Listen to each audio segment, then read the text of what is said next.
আল্লাহর নবী বললেন, আয়েশা তুমি এটা কেন অস্বীকার করতেছ, কেন আপত্তি করছ? তাম বিশ্বের সকল মানুষের সমস্ত সওয়াবগুলো যদি পাল্লার এক পাশে দেওয়া হয়, আর তোমার পিতার এক রাত্রের সওয়াব যদি এক পাশে দেওয়া হয়, তাম পৃথিবীর সকল মানুষের সওয়াবের পরিমাণের চাইতে তোমার পিতার এক রাত্রের সওয়াব বহুগুণে বৃদ্ধি হয়ে যাবে। জোরে বলুন সুবহানাল্লাহ। সম্মানিত ভাইরা আমার, এভাবে আল্লাহ নবী জনাবে মুহাম্মদ রাসূলুল্লাহ সাল্লাল্লাহু আলাইহি ওয়াসাল্লাম সাহাবায়ে কিরামদেরকে সোনার মানুষ হিসেবে তৈরি করেছিলেন। হযরত ওমর রাদিয়াল্লাহু তাআলা আনহু তিনিও ছিলেন একটা সোনার মানুষ। আমার ভাইরা, হযরত ওমর রাদিয়াল্লাহু তাআলা আনহু যখন মৃত্যু ব্যক্তিদেরকে দেখতেন বেহুশ হয়ে যেতেন, যদিও তিনি জান্নাতের সার্টিফিকেটধারী একজন ব্যক্তি। আমার ভাইরা, দুনিয়ায় জীবিত থাকাকালীন ওমর রাদিয়াল্লাহু তাআলা বিশ্ব নবীর মাধ্যমে সুসংবাদ পেয়েছেন, ওমর তুমি কিন্তু জান্নাতে। তারপর মৃত্যু ব্যক্তি যখন দেখতেন বেহুশ হয়ে পড়তেন, যখন কবর দেখতেন তখন তিনি থমকে দাঁড়িয়ে যেতেন। হযরত ওমর রাদিয়াল্লাহু তাআলা যখন মাঠে চলতেন, এভাবে ঘাস যখন বেশি দেখত, এই ঘাসগুলো হাতে নিত। হায়রে ঘাস, আমি ওমরকে যদি রব্বুল আলামিন আমাকে ওমর হিসাবে দুনিয়াতে না পাঠিয়ে ও ঘাস তোমার মতো যদি আমি ওমরকে যদি ঘাস হিসাবে তৈরি করে এই দুনিয়াতে পাঠাতো, তাহলে গরু ছাগল খেয়ে ফেলতো, বন বাদার থেকে উঠে নিয়ে আমাকে জ্বালিয়ে ফেলতো। আমি ওমরকে কোনো অবস্থাতে আল্লাহর জবাবদিহি করতে হতো না। ওমরের মতো ব্যক্তি, ওমরের মতো ব্যক্তি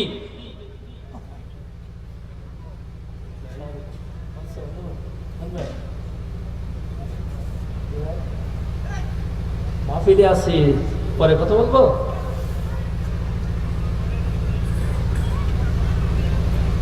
আচ্ছা ঠিক আছে। ইউনো অফিস থেকে একটু ফোন দিল, যার কারণে রিসিভ করতে হবে, কিছু মনে নিয়ে নেবেন না।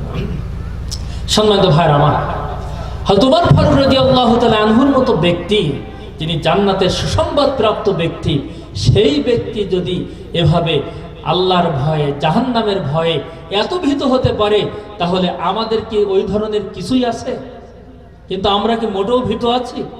মানুষ মরছে, দাফন হচ্ছে, এক পাশে যে আমরা হাসি তামাশা করছি, এক পাশে যে আমরা আনন্দ উল্লাস করছি।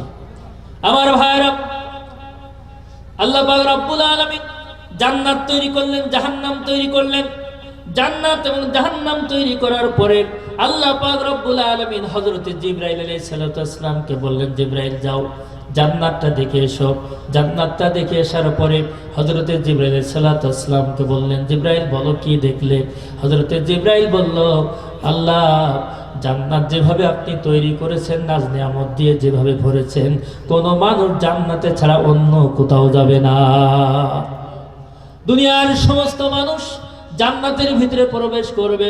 আল্লাহ পাক রব্বুল আলামিন জিবরাইল আলাইহিস সালাতু ওয়াস সালামকে বললেন, জিবরাইল যাও আরেকবার জান্নাতটা দেখে এসো। জান্নাত দেখে আসলেন, আবার জিজ্ঞাসা করলেন, জিবরাইল তুমি জান্নাতের ভিতরে কি দেখলে? আমার ভাইরা, হযরত জিবরাইল আলাইহিস সালাতু ওয়াস সালাম বললেন, হযরত জিবরাইল আলাইহিস সালাতু ওয়াস সালাম বললেন, রব্বুল আলামিন আগে যা দেখেছি এবার সব তার ব্যতিক্রম। জান্নাতের ভিতরে প্রবেশ করার লোক তো খুবই কম হবে, কারণ জান্নাতের ভিতরে যাদেরকে দেখলাম তারা জেল জুলুমের শিকার হয়েছে।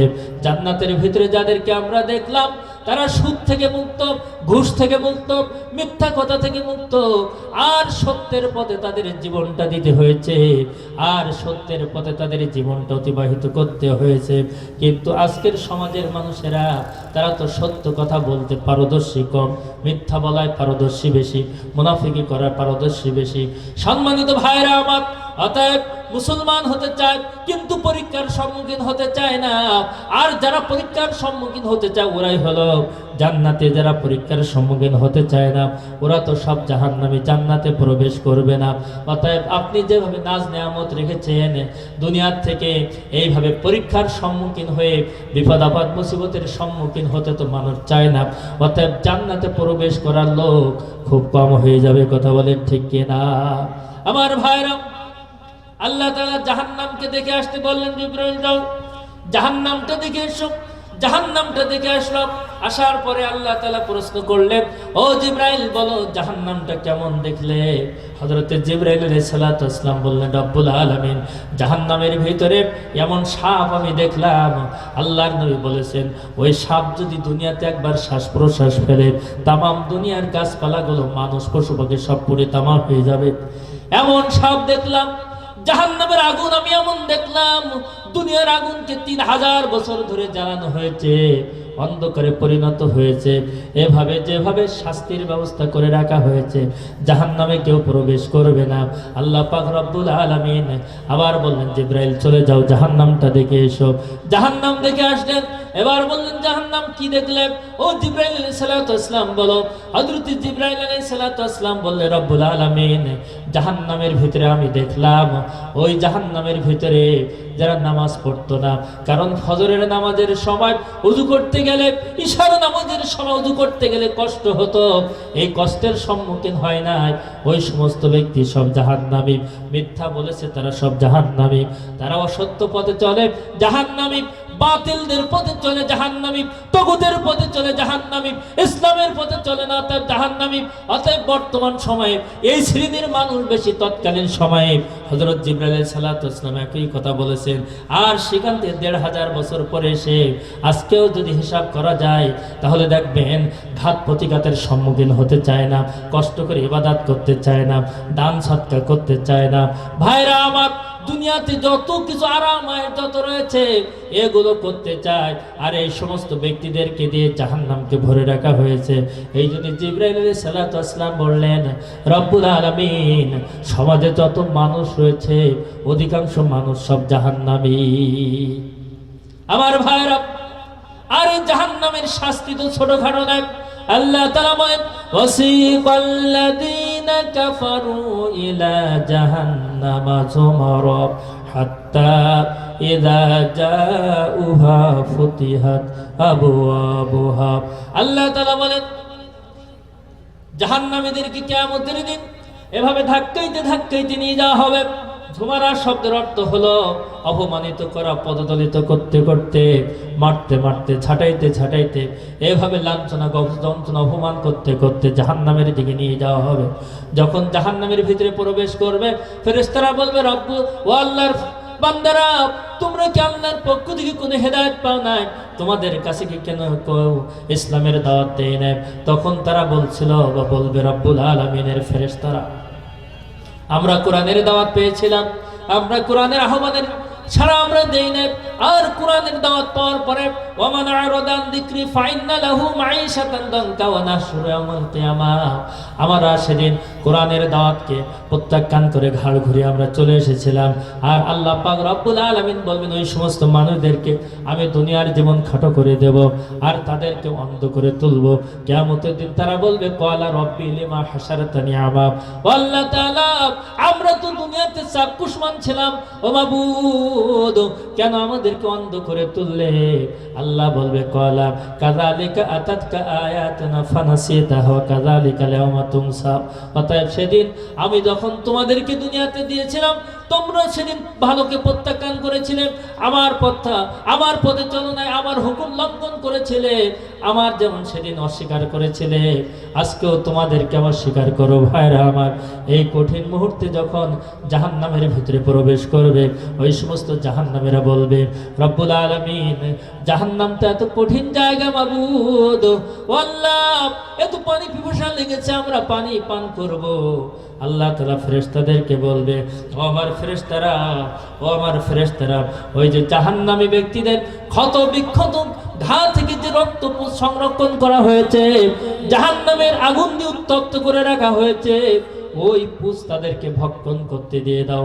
জাহান্নামীরা যখন পানি পিপাসা লাগবে ওটাই তাদেরকে খাদ্য দেওয়া হবে। পানি পিপাসা নিবারণের জন্য এই পুষ গরম করে দেওয়া হবে। যখন সেটা ভক্ষণ করবে পিছন দরজা দিয়ে, আপনার পায়খানা রাস্তা দিয়ে, পেশাবের রাস্তা দিয়ে বাহির হয়ে আসবে, তখন তারা বলবে, নারী ভুড়িগুলো যখন চলে আসবে তারা বলবে, রব্বুল আলামিন এটা তো আমাদের জন্য পানি পিপাসা না, বরং আমাদের জন্য আরো শরীরের জন্য অনেক জ্বালা যন্ত্রণার বিষয়। রব্বুল আলামিন। তারপর আমাদের প্রচন্ড ক্ষুধা লেগেছে, আল্লাহ তাআলা ফেরেশতাদেরকে বলবো, আমার ফেরেশতারা ওই জাহান্নামীদেরকে ঝাক্কুম গাছ খাওয়াও। ঝাক্কুম গাছ হলো চতুর্দিক থেকে কাঁটাযুক্ত খাদ্য। এটা আল্লাহর নবী হাদিসের ভিতরে বলেছেন, এক বালতি যদি ঝাক্কুম গাছের রড যদি দুনিয়াতে ফেলানো হয়, তামাম দুনিয়ার সমস্ত খাদ্য বস্তুগুলো সব তিত হয়ে যাবে।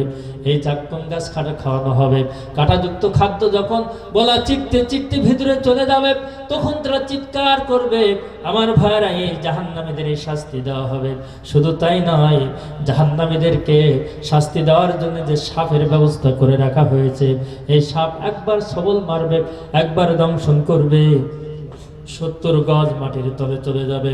আবার ওই সাপ তাদেরকে উঠাবে, আবার দংশন করতে থাকবে। শুধু তাই নয় আমার ভাইরা, কবর দেওয়ার সঙ্গে সঙ্গে মুনকার নাকিরের প্রশ্নের জবাবও যদি না দেওয়া যায়, আর এই মুনকার নাকিরের প্রশ্নের জবাব যদি দেওয়া যায়, সব জায়গায় ছাড়। আর যদি এখানে যদি প্রশ্নের জবাব না দেওয়া যায়, তাহলে কোনো ছাড় হবে না। সম্মানিত হাজিরিন, অন্ধ এবং বধির দুইজন ফেরেশতাদেরকে আল্লাহ তাআলা বলবেন, যা ওদেরকে শাস্তি দিতে থাকো। অন্ধ এবং বধির, কালা এবং অন্ধ এরা কিন্তু রাগী হয় বেশি। এই যদি অন্ধ এবং বধির দুইজন ফেরেশতাদেরকে আল্লাহ তাআলা দায়িত্ব দেবেন, হাতুড়ি দিয়ে এমন ভাবে পিটাতে থাকবে, এমন ভাবে আঘাত করতে থাকবে, শরীরটা সব ইটের মতো পাথরের মতো চূর্ণ বিচূর্ণ হয়ে যাবে। আবার একত্রিত করবে, আবার ঘা দিতে থাকবে, আবার এভাবে ছড়াই দেবে, আবার একত্রিত হতে থাকবে। সম্মানিত ভাইরা আমার, এই কঠিন বিপদের মুসিবতের সময় কেউ আপনার আমার সাথী হবে না।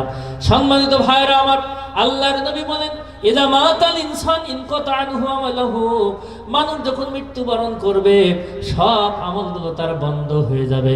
ইনকাতা আনহু আমালুহু, সমস্ত আমল বন্ধ হয়ে যাবে। ইল্লা মান সালাসা, 3টা আমল ছাড়া, ইল্লা মান সাদাকাতিন জারিয়া, তার মধ্যে প্রথম আমল হলো যে ব্যক্তি দান করবে, ওই দানটা কিয়ামতের দিন আল্লাহর কাছে সুপারিশ করতে থাকবে।